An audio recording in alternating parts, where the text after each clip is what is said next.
Alright, I was contemplating even making this video, but I figured it might help somebody out, might as well. I'm no Dex Jays, I will say that, but this is my second Jeep, and I've gone through a couple engines. Not a big electrician, but I know a couple things. I know how to solder and whatnot. But this, let me tell you, through me, I was chasing things. So let me just show you what's going on, and this might help you out if you had the same issue. So what I was seeing was my oil pressure would come up to 40 when it was cold, and then once it turned to 210, 200, it dropped down to 0 and just, steadily fall, and then probably about 10 psi, it would just drop off to 0 altogether and stay there until I rev the engine up. If that's something you guys have on your Jeep and you're frustrated with it, and a lot of people say, oh, just throw a mechanical gauge on it so you know for sure. But I mean, honestly, if it's not making a bunch of noise, you start it and you hear the noise, and then the noise goes away, like a lot of ticking, pinging, and whatnot. You could tell the oil pressure just got up to the block. So you have oil pressure. I wouldn't be too worried about it because it doesn't sound like that. However, something I would be worried about, if you don't want to keep changing sensors, your 5-volt signal that standard on these 1999s, 2000s, and 2001, I believe, from the ECU, a 5-volt signal is sent from it. It goes to 5 different sensors right there. If you check all the wiring back from those sensors before you just start throwing sensors into it, because what happened to me was I didn't, and I just started throwing a couple new sensors in there, and it probably shorted them because the wires were exposed and touching each other, because that 5-volt is, not good for a ground. So the sensor, just couldn't handle it. So now I know for a fact that my oil pressure sender is indeed bad, and it's brand new. Like brand new, I just put it in. Interesting. So I'm gonna have to replace my oil sender down there. I had taped up already this one. I mean, the wires were showing, like really showing. I taped up this one, all the way back up in here, all the way back to here. I actually got a new pigtail for my air sensor right here. So I taped it up just to protect the wires, but I taped up my map sensor. A lot of things also people don't realize is the vacuum under there against the intake. A lot of people leave it off, and they don't realize there's a big vacuum leak there, so double check that since you're working around it. But yeah, there's a way to test these to see if they're bad or not.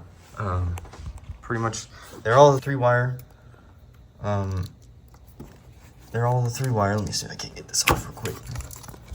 So they're all 3-wire. See, there's 3 pins in there. Your middle one on all of them is going to be your 5-volt.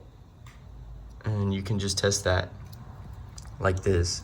Turn the key to the on position, leave the engine off, and you should be able to get 5 volts out of it. And if you get, anything less than 5 volts, you still have a wire somewhere that's touching and shorting out because it's drawing that resistance and that voltage from it. So that's a good check. Your sensors, and there's different ways to do them all online. But I'll tell you how I checked my oil pressure sender was I just put a paper clip, middle pin, turned the engine on, held the ground on the terminal, and touched the other one to the pin, and I just watched it, and it went below 5 volts, having stable 5 volts the whole way. So now with the crank position sensor, you gotta manually turn the engine because it has that Hall effect, and it moves too fast if you have the engine on to be able to check your 5 volts because it reads intermittently on the flex plate. So take it as you like, but that's my 2 cents. And I've been chasing ghosts and just throwing sensors in it. So if that seems like something you've been doing, I hope this helps. Definitely check your wiring, try and find that 5 volt, and see if you have any volt drop or back drop, whatever they call it. before you go pulling wiring off, you know. It'll help you out a lot. I wish I would have done that before I started ripping into things, but I would have been kind of crazy because I was going and doing it anyway. Taping everything up, everything was ruined, so I'm probably gonna have to get a new harness for this thing, but that's besides the point.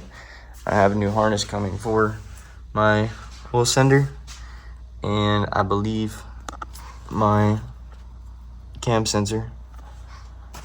So I'll just snip those off and repair them, solder them, and I need to get shrink wrap. I forgot about that. If one of your wires is shorting against the other two, all of your sensors are going to be thrown all out of whack because they can't get that 5 volt from the ECU. So it's definitely something to look at before you just go, oh, I'm done working on it. You know, it's electrical tape. It's not hard. It's not scary. Even if you don't have a multimeter, you can just open up the wires, start with the oil sender, and then I'd probably go to the other side over here because that's where the manifold is. It's gonna be really, really hot over there. Like all my wires were pretty shot over there, so just something to consider. It's not just, oh, I found one thing of wires, taped them up, so I should be good. Let me change the sensor. That's not how it is. Usually it's not.